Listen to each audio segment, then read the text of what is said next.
আল্লাহ দোয়া লাগে ভাই, দয়া করে ভিডিওর উপরে টান দিও না। এই যে তো আমার কি অবস্থা, আমার মা কিছু কথা বলতে চাই। বাবারা, তোমরা তো বাবারা কইছিল আমার পুত্রে একটা দোকান দিত, দিয়া চলাফেরা করতো।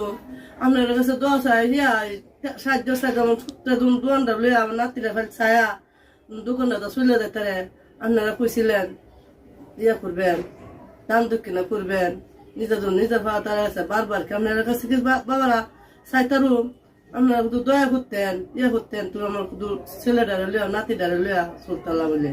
ছেলের বাপ তো মনে করেন বুঝে হয়েছি তো, কমল লইয়া চলাফেরা করতে পারে না। 400-500 কাজ করলে এটা তো সংসারটি চলে। দোকানটা ইয়ে করতেন তো মনে করেন আমরা চলাফেরা করতাম বলে, মাল তুলতাম বলে। বাবারা তোমরা দিতা তো আমরা ইয়া করতাম বলে। ভাই একটু দয়া করেন না ভাই, যে আমার মা বলতেছে যে আমাদেরকে একটু